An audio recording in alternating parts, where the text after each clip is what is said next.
నమస్కారమండి. 2026 చైత్ర పౌర్ణమి దగ్గరకొచ్చేస్తోంది. ఇంతటి పవిత్రమైన రోజున శ్రీ సత్యనారాయణస్వామి వ్రతాన్ని మన ఇంట్లోనే మన చేతులతో శాస్త్రోక్తంగా ఎలా ఆచరించాలో ఈరోజు వివరంగా స్టెప్ బై స్టెప్ తెలుసుకుందాం. సో మనందరి మదిలో మెదిలే ప్రశ్న ఇదే కదా, రాబోయే 2026 చైత్ర పౌర్ణమి నాడు సత్యనారాయణ వ్రతాన్ని ఇంట్లో ఎలాంటి లోటుపాట్లు లేకుండా సంపూర్ణ భక్తిశ్రద్ధలతో ఎలా జరుపుకోవాలి?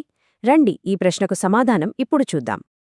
ఈ వ్రతాన్ని పర్ఫెక్ట్గా చేయడానికి ఒక 5 సింపుల్ రూల్స్ ఫాలో అయితే చాలు. ముందుగా అసలు చైత్ర పౌర్ణమి ఎందుకంత స్పెషలో చూద్దాం. ఆ తర్వాత వరుసగా సరైన సమయం, వ్రతానికి ఎలా సిద్ధమవ్వాలి, కావలసిన సామగ్రి, అసలు వ్రత విధానం, చివరగా ప్రసాదం గురించి అన్నీ వివరంగా మాట్లాడుకుందాం. సరే, ముందుగా అసలు ఈ చైత్ర పౌర్ణమికి ఎందుకంత ప్రాముఖ్యత? ఇది మామూలు పౌర్ణమి కాదు. హిందూ క్యాలెండర్ ప్రకారం కొత్త సంవత్సరంలో వచ్చే మొట్టమొదటి పౌర్ణమి. అందుకే ఇది కొత్త ప్రారంభాలకు, కొత్త సంకల్పాలకు ఒక అద్భుతమైన సమయమన్నమాట. చెప్పాలంటే ఇది ఒక రకంగా మన స్పిరిచువల్ క్యాలెండర్కి ఒక టర్నింగ్ పాయింట్ లాంటిది. చైత్రమాసం ముగింపుని సూచిస్తూ ఒక కొత్త శక్తిని మనలోకి తెస్తుంది.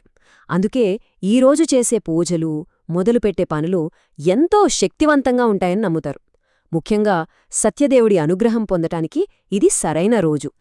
సరే, ప్రాముఖ్యత తెలిసింది కదా, ఇక మనం మొదటి, ఇంకా చెప్పాలంటే అత్యంత ముఖ్యమైన నియమానికి వద్దాం. అదే సరైన సమయం. ఏ పూజకైనా టైమింగ్ చాలా ముఖ్యం కదా. మరి 2026లో ఆ పర్ఫెక్ట్ టైం ఎప్పుడో చూసేద్దాం. ఇక్కడొక చిన్న కన్ఫ్యూజన్ రావచ్చు. పౌర్ణమి తిథి ఏమో ఏప్రిల్ 1వ తారీఖు ఉదయం మొదలవుతోంది, 2వ తారీఖు ఉదయం ముగుస్తోంది. మరి వ్రతం ఏ రోజు చెయ్యాలి? మన శాస్త్రం ప్రకారం సింపుల్ లాజిక్ అండి. సూర్యోదయం సమయంలో ఏ తిథి అయితే ఉంటుందో ఆ రోజంతా ఆ తిథిని పరిగణించాలి. అందుకనే ఆ లెక్కన మనం వ్రతం ఆచరించాల్సిన అసలు సిసలైన రోజు గురువారం, ఏప్రిల్ 2, 2026. ఈ డేట్ బాగా గుర్తుపెట్టుకోండి.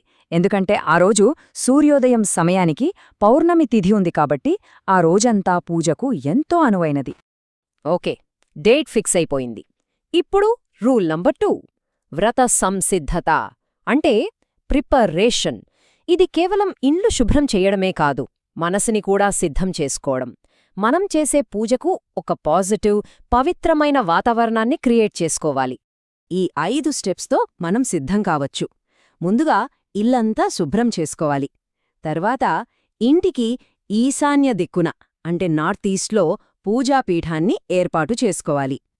వ్రతం రోజు ఉదయాన్నే తలస్నానం చేసి శుభ్రమైన, వీలైతే సాంప్రదాయ దుస్తులు ధరించాలి. ఇక చివరిగా వీలైనవాళ్లు ఉపవాసముండటం శ్రేయస్కరం. అయితే ఉపవాసం విషయంలో మరీ అంత కఠినంగా ఉండాల్సిన అవసరం లేదు. సంపూర్ణంగా ఉండలేనివారు లేదా ఆరోగ్య సమస్యలున్నవాళ్లు భక్తితో పండ్లు లేదా పాలులాంటి సాత్విక ఆహారం తీసుకోవచ్చు. గుర్తుంచుకోండి, దేవుడికి కావాల్సింది మన భక్తి కాని మనల్ని మనం కష్టపెట్టుకోవడం కాదు. ఇక 3వ నియమం, పూజా సామగ్రి. పూజ మధ్యలో అయ్యో అదిలేదు ఇదిలేదు అని టెన్షన్ పడకుండా మనకు కావలసినవి అన్నీ ఒక లిస్ట్ రాసుకుని ముందే సిద్ధం చేసుకోవడం బెస్ట్ కదా. ఆ లిస్టేంటో ఇప్పుడు చూద్దాం. ముందుగా మనకు కావలసిన బేసిక్ ఐటమ్స్ చూద్దాం. సత్యనారాయణస్వామి ఫోటో లేదా విగ్రహం, దానితో పాటు విఘ్నేశ్వరుడి ఫోటో తప్పనిసరి. ఇక కలశం, దానికొక కొబ్బరికాయ, మామిడి ఆకులు, అలాగే పసుపు, కుంకుమ, అక్షతల కోసం బియ్యం. ఇవి పూజకు పునాదిలాంటివి. ఇక స్వామికి సమర్పించడానికి తాజా పువ్వులు, రకరకాల పండ్లు, ముఖ్యంగా అరటిపండ్లు ఉండాలి. వీటితో పాటు తమలపాకులు, వక్కలు, మంచి సువాసన వచ్చే ధూపం, కర్పూరం, నెయ్యితో వెలిగించే దీపం, ఇంకా అత్యంత ముఖ్యమైన పంచామృతం. ఇవన్నీ సిద్ధం చేసుకోవాలి. ఓకే, అన్నీ సిద్ధంగా ఉన్నాయి. ఇప్పుడు మనం అసలు విషయానికి, అంటే అత్యంత కీలకమైన 4వ నియమానికి వచ్చేశాం. అదే వ్రత విధానం. పూజను ఏ పద్ధతిలో, ఏ స్టెప్స్ ఫాలో అవుతూ చెయ్యాయో శ్రద్ధగా తెలుసుకుందాం. అసలు ఈ వ్రతం ఎందుకు చేస్తాం? దీని వెనకున్న అర్థమేంటి? సింపుల్గా చెప్పాలంటే సత్యమే నారాయణుడు, నారాయణుడే సత్యం. సత్యస్వరూపుడైన శ్రీ మహావిష్ణువును మనం పూజిస్తున్నాం. ఈ వ్రతం చేయటం వల్ల ఇంట్లో ఆరోగ్యం, సంపద, శాంతి పెరుగుతాయని, కష్టాలు తొలగిపోతాయని ప్రగాఢమైన విశ్వాసం. మొత్తం పూజ ఈ 6 ప్రధానమైన స్టెప్స్లో జరిగిపోతుంది. ఫస్ట్, సంకల్పం. అంటే మనం ఎందుకు ఈ పూజ చేస్తున్నామో దేవుడికి చెప్పుకోవడమన్నమాట. తర్వాత ఎలాంటి ఆటంకాలు రాకుండా గణపతి పూజ. ఆ తర్వాత స్వామిని పూజలోకి ఆహ్వానించి పంచామృతాలతో అభిషేకం చేసి 5 కథలను శ్రద్ధగా విని చివరగా మంగళహారతితో పూజను ముగిస్తాం. స్వామిని మన పూజలోకి ప్రేమగా ఆహ్వానించడానికి ఇది చాలా శక్తివంతమైన, తేలికైన మంత్రం. దీని అర్థమేంటంటే, ఓ దామోదరా, జగత్తుకే అధిపతి, లక్ష్మీదేవితో కలిసి దయచెయ్యండి, నేను భక్తితో చేస్తున్న ఈ పూజను స్వీకరించండి అని స్వామిని వేడుకోవడం. సత్యనారాయణ వ్రతానికి గుండెకాయలాంటిది ఈ కథాశ్రవణం. ఈ 5 కథలు కేవలం కథలు కాదండి, అవి మనకు భక్తి, నమ్మకం, సత్యం యొక్క శక్తిని తెలియజెప్పే లైఫ్ లెసన్స్. అందుకే కథల్ని ఎంత శ్రద్ధగా వింటే వ్రతఫలం అంత సంపూర్ణంగా దక్కుతుంది. పూజ అద్భుతంగా పూర్తయింది. ఇప్పుడు మనం ఫైనల్ స్టెప్కి, అంటే 5వ చివరి నియమానికి వచ్చాం. అదే ప్రసాదం మరియు ముగింపు. పూజ యొక్క ఫలాన్ని, అంటే స్వామి ఆశీర్వాదాలను ప్రసాదం రూపంలో స్వీకరించడం. ఇది అక్షరాలా నిజం. సత్యనారాయణ స్వామి ప్రసాదానికున్న విలువ, ఆ రుచి, ఆ పవిత్రత వేరు. అది కేవలం మనం తినే పదార్థం కాదు, అది స్వామి అనుగ్రహంతో నిండిన ఒక దివ్యమైన ఔషధం లాంటిది.